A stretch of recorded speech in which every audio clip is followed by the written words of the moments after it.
So by helping others, I would learn what kind of problems people deal with and how to solve these problems. So it attracts a lot of novices. And this culture of hanging out in online forums, it survived for a very long time. So it would be such a pity if this just disappears or it's never accessible to the rest of the world.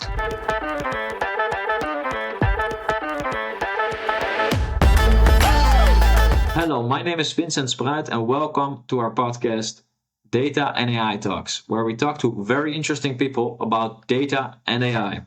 Please do us a big favor and follow the podcast because that's the way that we can grow. Thank you so much.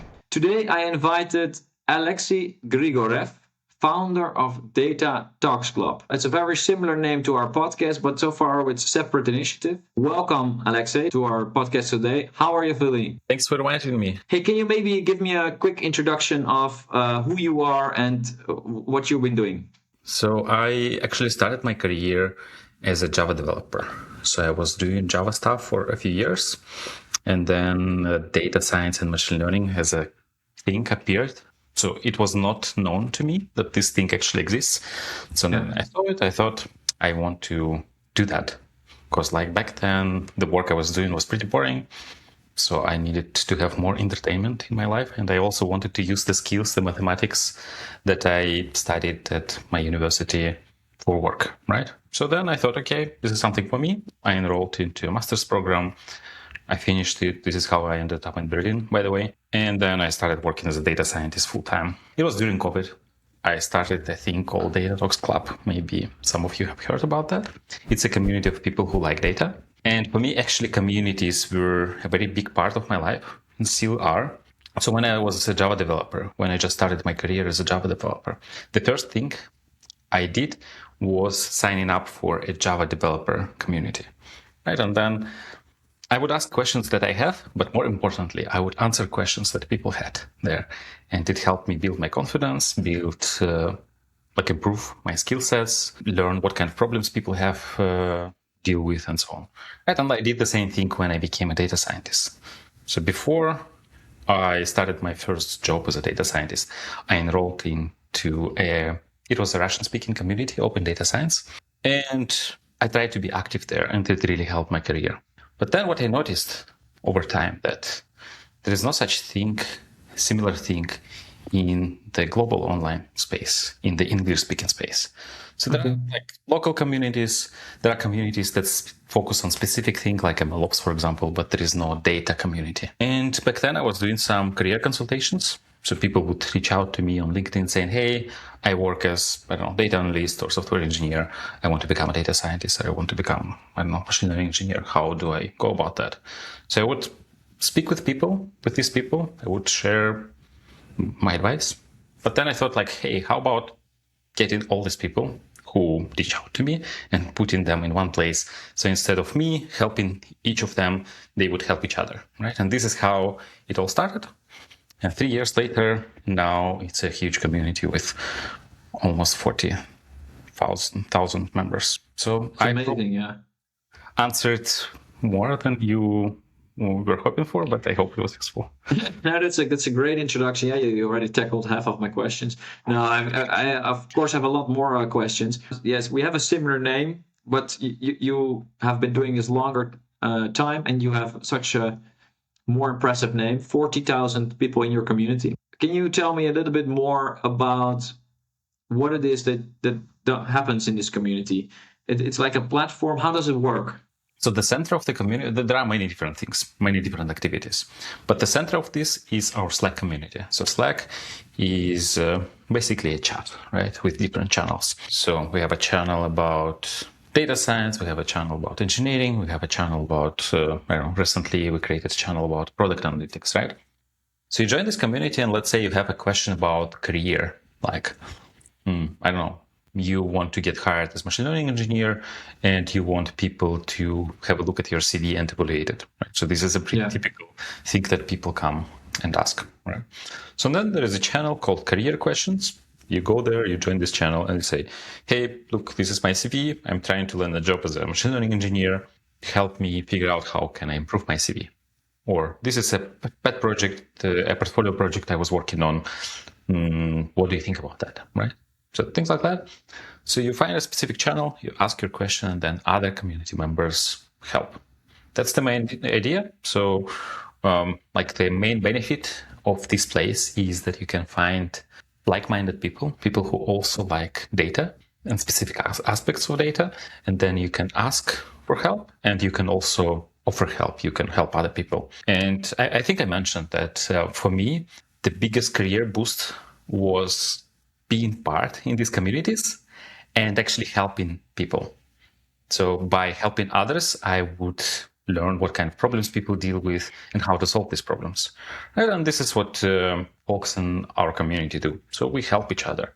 So that's the center of the community, the Slack community. But then we have a lot of other things around that. Like we have courses, we have our YouTube channel, we have our LinkedIn page, like all this different stuff that is around the community, like a newsletter. And of course, let's say you're more like into I don't know, for example, you want to learn more about what people do in their careers, you want to hear career stories, you want to hear stories from people, or what kind of different things people do at work, then we have a podcast for that, right? So what you can do is just go there, get the podcast, listen to the podcast, and you kind of don't need to do anything apart from that. So we have a lot of different things there. But again, the center is the Slack community. This is where most of the interaction happens. Yeah, we will share the link to your podcast as well in the caption, so then people can follow you directly. I think it's very interesting, the things that are going on there. I try to do with our company the same thing. We do career advice specifically for data engineers, and specifically in the Netherlands. And it's such a specific market that the people you talk to, you can actually advise them on what's normal in salary. From month to month, this can differ, but also what kind of path do you want to go to? Do you want to go towards manager or more towards senior engineer? Or there's so many different things that you can do. And also, how can you develop the best way to get there? Sometimes it's in making a switch to another company. Sometimes it's in the same company. But yeah, we also help people there. Within your platform, obviously you're a member as well as a moderator, right?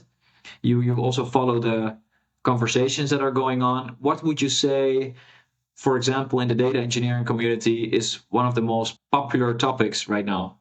My view on data engineering, so what I see happening in the community is a bit limited, because what we do in our community is why it attracts many data engineers is we have a course about data engineering. And because it's a course for people who want to get into data engineering, so it attracts a lot of novices. So more people who are just starting their data engineering career rather than experienced people.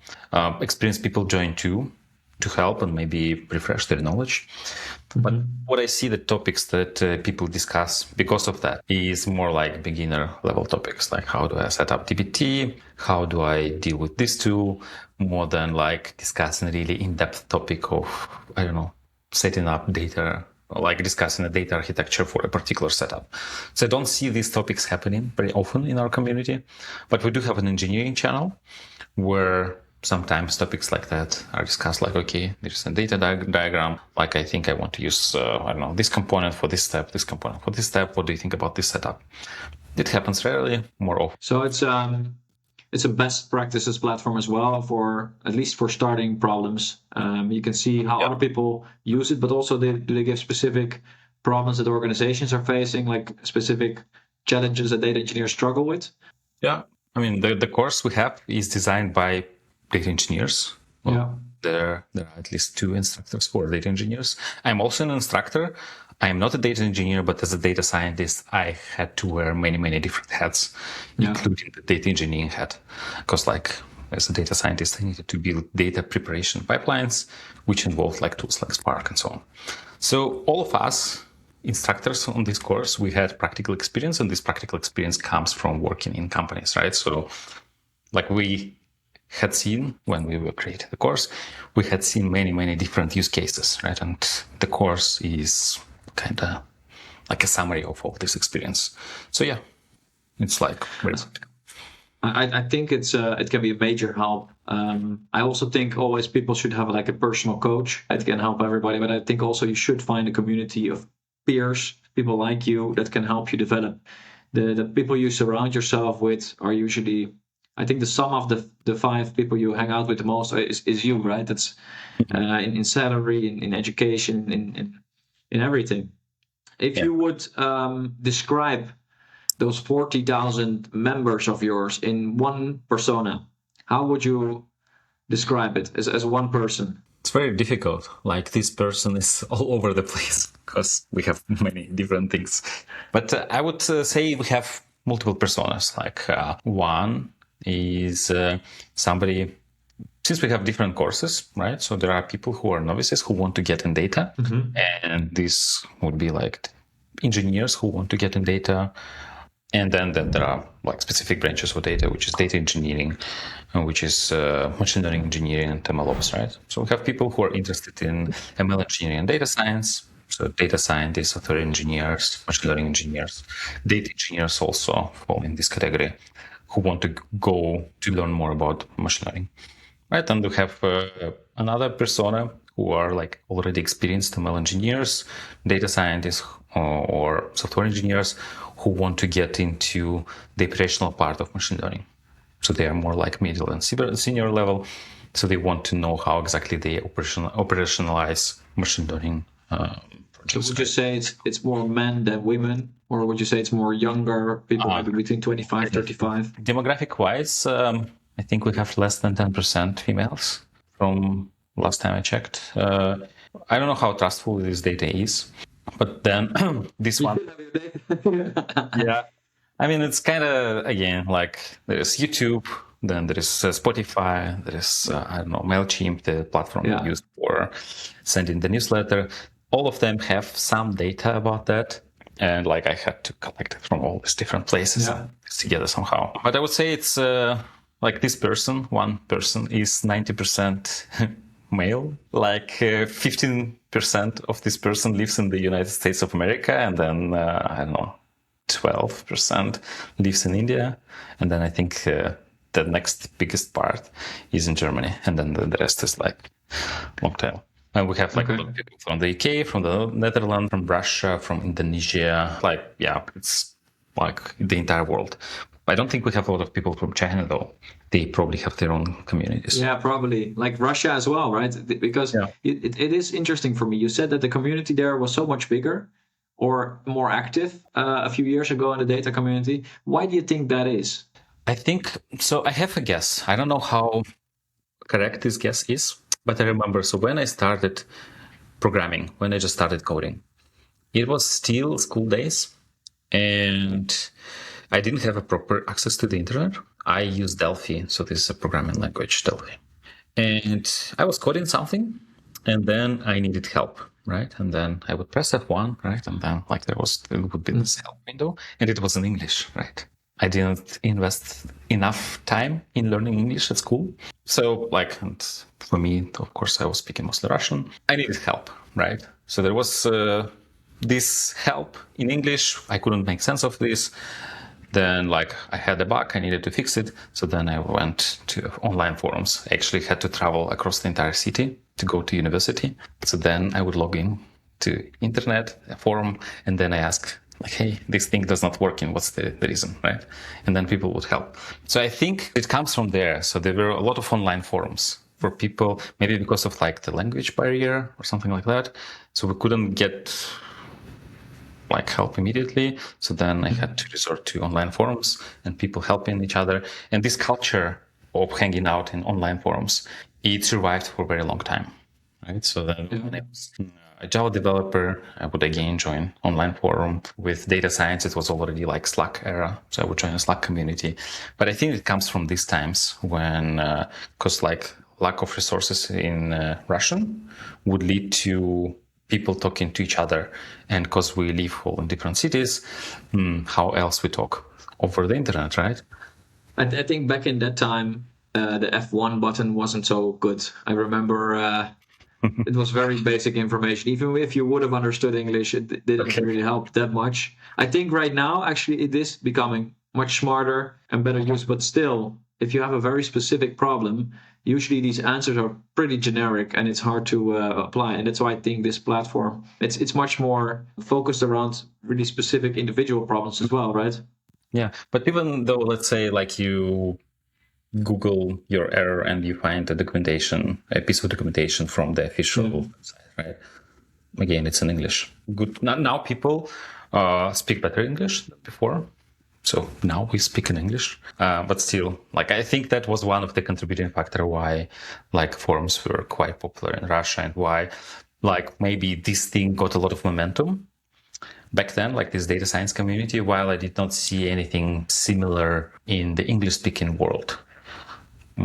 Yeah, that's one of the reasons. I don't know what else could be why, why there was no such place, or maybe there was a place, but it wasn't the Slack community. There was something else, right? I just couldn't find it. So it is in the Slack, also in some other platforms.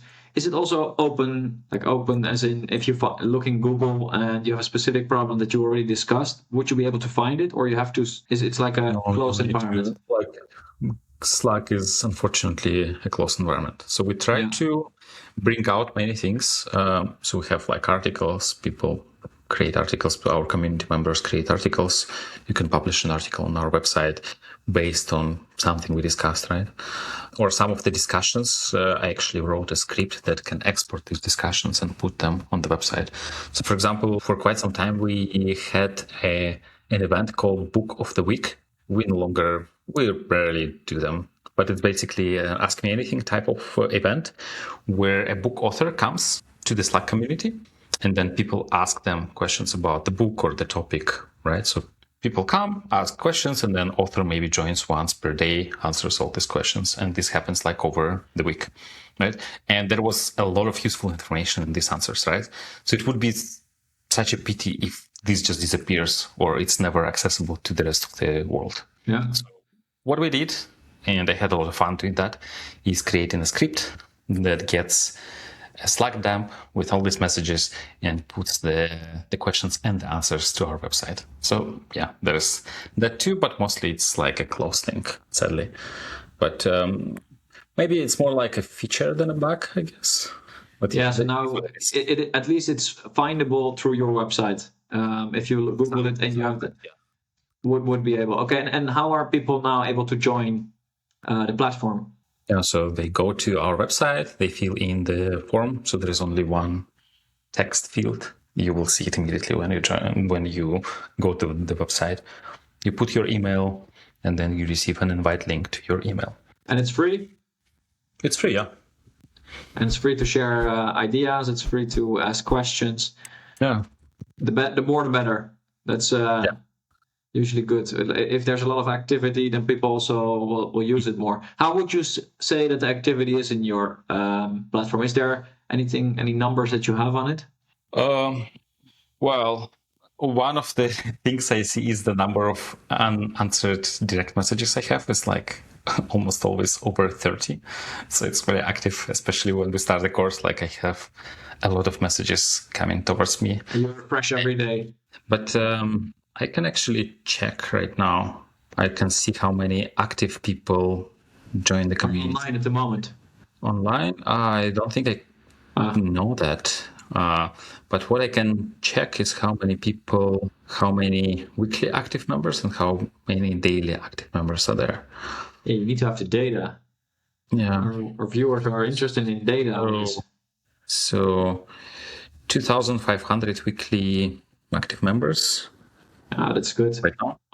All unique members. Well, that's good. Yeah, very active. So not all 48,000 are active, of course. So like some people join and then maybe they are not into Slack. They just like receiving our newsletter, right? So then they receive our newsletter, they see what kind of content we publish, and they just consume the content, right? So you don't have to be active in Slack all the time to benefit from the community, right? So you can passively consume our content. That's fine if it works for you. I already asked you some questions. The time is almost up. I want to finish with a last question. If you compare your platform from 3 years ago to now, what was the biggest change that you see? It must have gotten much more professional, bigger, of course. And where do you see it go from here? 3 years ago, actually did not exist. So tomorrow is the third birthday. It's the third anniversary. So it was created. Your platform. one day in advance. Yeah. So like, let's say if instead of 3 years, you ask me 2 years, right? So we switched focus a little bit to focus more on education rather than being everything. And because of the courses, it attracted a lot of people who have maybe less experience. So our focus is get these people and provide them with hands-on learning for free, right? So they can benefit from that. And many people join, they benefit from this, and they stay in the community and then help others. And this is so nice to see that it kind of builds this momentum. But yeah, our main focus is on learning, on hands-on learning, and providing free education for everyone who wants to switch their career. And at the beginning, it was just pretty much everything. Good. Then I'm gonna call it a day. I'm sure that we can have another podcast another time on different subjects. For now, if you are watching this podcast or listening to it, please subscribe. That helps us a lot. We always have interesting guests in data and AI from companies, and we try to bring you the latest topics.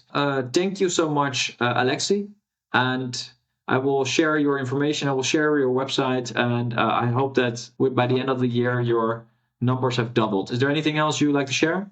Oh, maybe a piece of advice. Sure. So we talked about importance of having a coach. I think it's a good thing to have like a mentor, right? But you cannot. It's not always possible to just go ahead and like approach a person on the street and say, "Hey, be my mentor." I never had a mentor. Oh well, I did have mentors who usually were my managers, but we never had like a proper mentor-mentee relationship with them. And often people ask me, how do I find a mentor? But what I think, I don't know if the answer is, this is not what usually people want to hear, but I say, hey, maybe you don't even need a mentor, right? So what you need is a place where you can speak with like-minded people who can be at your level too. Like it doesn't have to be like super experienced people. And you just share what you learn together, and you together try to overcome obstacles. Like, for example, it can be like if you at university, you can just form a group with students, right? With your fellow students. And then like you kind of support each other, right? You don't have to have a mentor here. And then again, you can join the community. Like if you're a Java developer, join Java community. If you're a data scientist, join a data community. And then you will find your mentors there. Right? It doesn't have to be person. It can be like 40,000 people, right? I think it's a great thing. I think you should keep your mind open. Usually what people do the first time they try to look for a mentor, they look inside their own organization, and you can walk up to a senior person where you look up to and say, okay, what can I learn from you? It can be with your peers, like you said. You can also go to social media. There's a lot of content being made by experienced people. They make podcasts, they make newsletters, they make posts or blogs, and just follow them.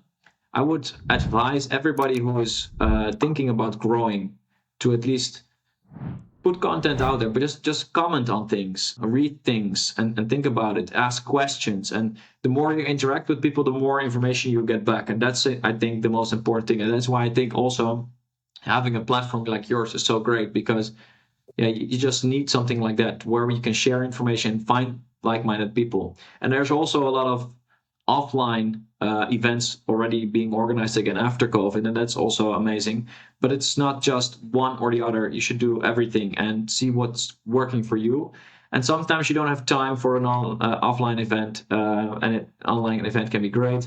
Mix it up. Just keep your own development in mind. And thank you so much for now. Thanks for having me. It was fun.